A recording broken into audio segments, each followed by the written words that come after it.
Estás escuchando un devocional del reto Mujer Verdadera 365, Nuevo Testamento y Salmos. Día 125, Juan capítulo 21. Escrito por Mónica Valadez de Sandoval, leído por Margarita Hinojosa. Llegamos al último capítulo del Evangelio de Juan, que inicia relatando la tercera aparición de Cristo a sus discípulos después de haber resucitado. Pedro estaba con otros discípulos y entonces decide ir a pescar, pero ellos lo acompañaron. El pastor MacArthur comenta que la explicación más razonable para que Pedro y los demás estuvieran de pesca en Galilea es que lo hicieron en obediencia al mandato del Señor de ir a su encuentro en Galilea. Mateo 28:16 dice: pero los 11 discípulos se fueron a Galilea, al monte que Jesús les había señalado. Mientras esperaban la aparición de Jesús, Pedro y los demás se mantuvieron ocupados en la pesca, que era su manera de ganarse la vida. Así que Pedro regresó acompañado a lo familiar y conocido, pero no obtuvieron resultados, pues no lograron pescar nada. Pasaron toda la noche esperando, sin obtener ningún fruto, y probablemente, como había sucedido anteriormente, se desanimaron. A veces, después de fallar, buscamos refugio en lo que conocemos, pero la autosuficiencia espiritual siempre termina en redes vacías. Es por eso que necesitamos a Cristo cada día y en medio de cada necesidad. Él, a través de su palabra, nos recuerda su perdón y nos consuela y nos afirma. Y así lo hizo con Pedro, como veremos más adelante. Entonces, Jesús les hace saber que está ahí para ayudarles una vez más y mostrarles su poder con tanta ternura. Les llama hijos y entonces les da dirección. Al obedecer, el fruto es evidente: 153 peces. Y Juan, una vez más, confirma: es el Señor. Claro, es aquel que tiene el poder sobre el cielo y la tierra, quien calmó la tempestad, quien había provocado pescas milagrosas.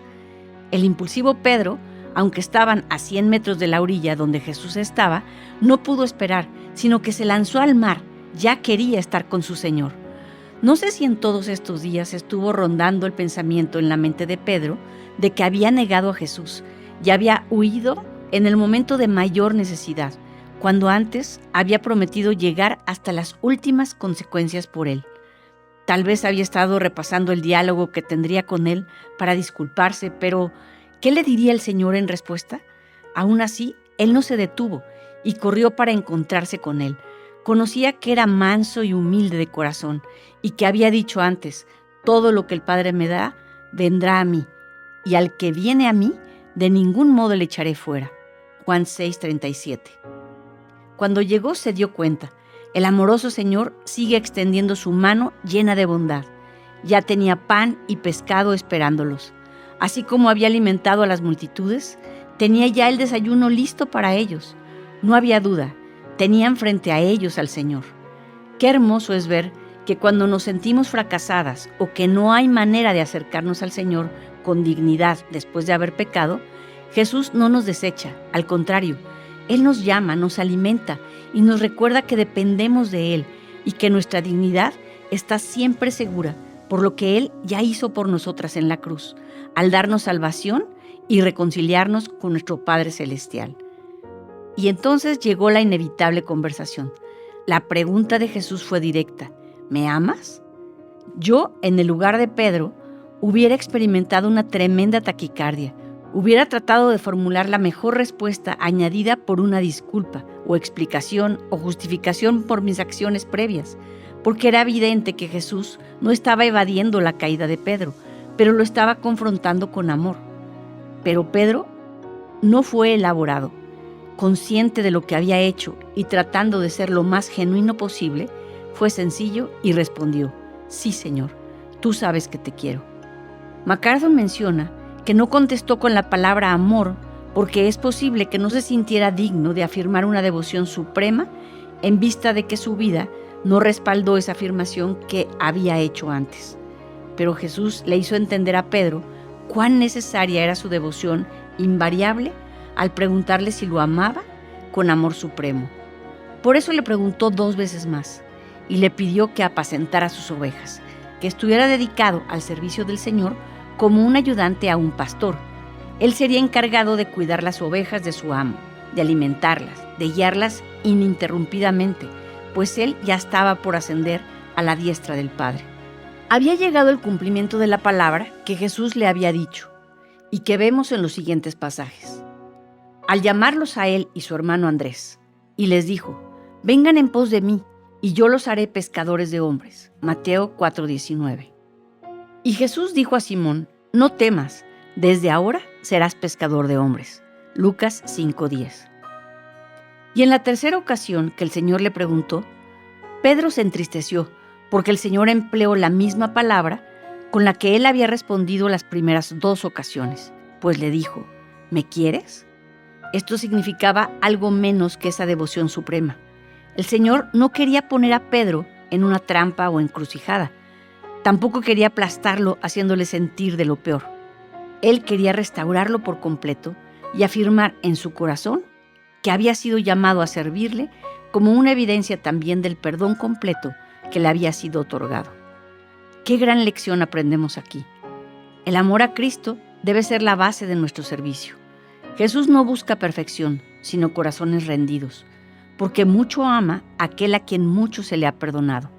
Y el amor no es otra cosa que guardar sus mandamientos y ponerlos por obra, dedicar nuestra vida a la rendición completa y servicio continuo a nuestro Salvador.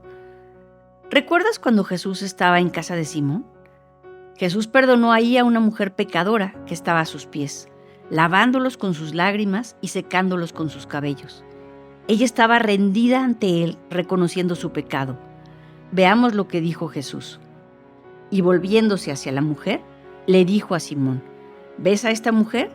Yo entré en tu casa y no me diste agua para mis pies, pero ella ha regado mis pies con sus lágrimas y los ha secado con sus cabellos.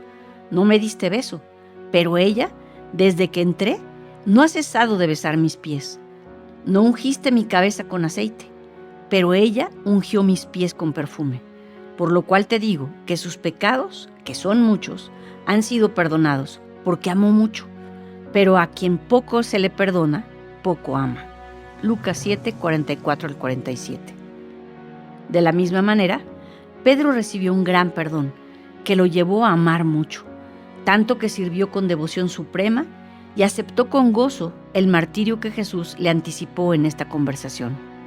Después de muchos años de servicio al Señor y de ayudar a que la iglesia fuera instaurada, la tradición eclesiástica confirma que Pedro fue martirizado bajo Nerón y crucificado boca abajo, porque se rehusó a ser crucificado como su Señor. Pedro luego pregunta qué pasaría con Juan, pero Jesús le responde: tú sígueme, porque el llamado de Jesús es personal. Aunque servimos en medio de una comunidad local donde el Señor nos ha colocado para poner a trabajar los dones con los cuales nos equipa, el llamado personal nos lleva a alejarnos de la comparación. Si nos comparamos, nos distraemos. Nuestro corazón tan engañoso y pecaminoso nos dice que hemos servido mucho más que otros y merecemos mejor pago. Nos dice que hemos servido tan poco porque no han valorado nuestros dones y capacidades. Nos dice que no es necesario servir porque ya hay otras personas más capacitadas para hacerlo. No, mis hermanas, eso no es así.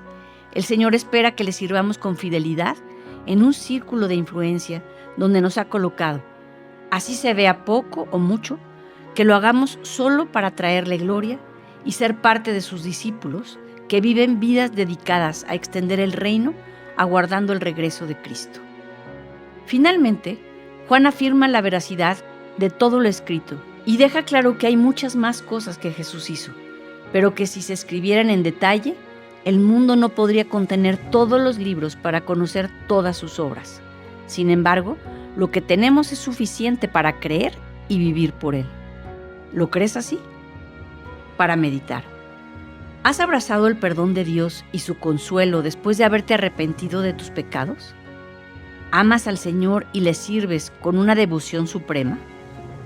¿Vives en asombro por la obra de Cristo que Él concedió que fuera revelada a nosotras por medio de su palabra?